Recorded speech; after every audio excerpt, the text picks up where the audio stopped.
Today was the sixth day in the murder trial of former Sangamon County Deputy Sean Grayson. Both sides have now presented their cases and rested.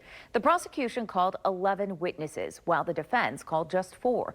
Today started off with the defendant, Sean Grayson, taking the stand.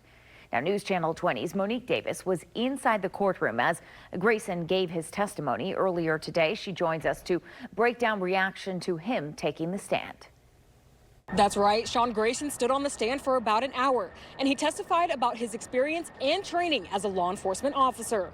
He completed a 14-week training at the Macon County Law Enforcement Training Center and another 2 weeks on in-house training for the Sangamon County Sheriff's Department. He told jurors he didn't normally work that part of town where Massey lived and only worked with Deputy Dawson Farley 5 or 6 times before. He said he was worried about Massey when no one answered the door. His attorney asked why didn't he use his taser instead of his gun. He said because he had an older model taser and it would have been ineffective because Massey was wearing multiple layers of clothing. He said he didn't want to risk the taser not working. Grayson also testified that he felt threatened when Massey said, "I rebuke you in the name of Jesus," and only shot when he said she threw the pot of boiling water at him. Reporting in Peoria, I'm Monique Davis. Back to you. Thanks, Monique. Now, 3 other witnesses took the stand today. The first was Sangamon County Deputy Jason Eccleston. He responded to the scene the night Massey was killed. He testified about Grayson's demeanor, saying he appeared panicked and was sobbing. Sergeant Glenn Corbett testified next. He works for the Coweta County Sheriff's Office in Georgia. He's an expert in use of force. He testified Grayson's use of force was appropriate, saying Grayson achieved de-escalation when cross-examined. Assistant State's Attorney Mary Beth Rogers asked Corbett if shooting Sonia Massey in the face was successful de-escalation. Corbett replied yes. And the third and final witness of the day was Kevin Davis. Davis is a retired law enforcement officer from Ohio. He's considered an expert in the use of force. Davis testified he believes Grayson's decision to employ lethal force was warranted. During cross-examination, Millhiser questioned Davis's findings in his report. Now, ahead of tomorrow's closing arguments, Judge Ryan Cadigan has stated the jury instructions, including the possibility of second-degree murder charges. Currently, Grayson is only facing charges of first-degree murder. The instructions mean the jury can convict Grayson for second-degree murder if the case does not meet the qualifications for first-degree murder charges. Closing arguments are expected to start tomorrow at 9. Then the case will be handed over to the jury.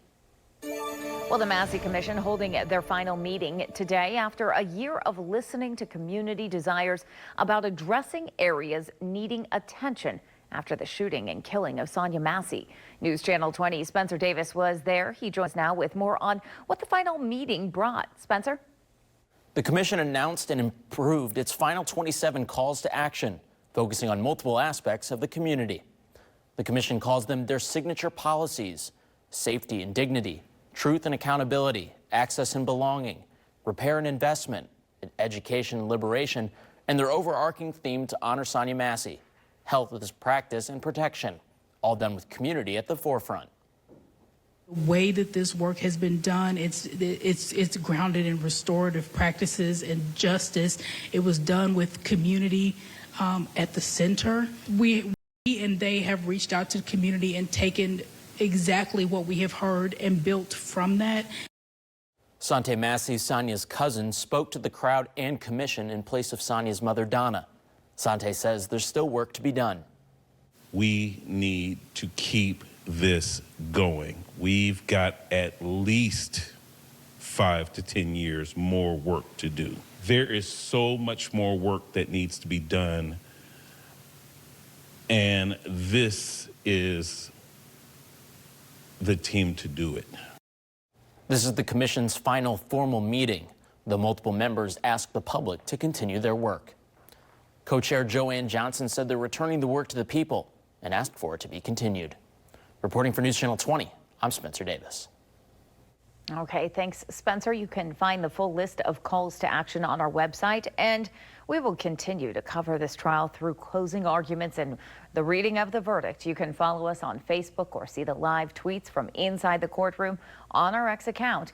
You can always catch our full coverage over on newschannel20.com. Thank you for watching. Make sure you subscribe to our YouTube channel and watch more videos from News Channel 20.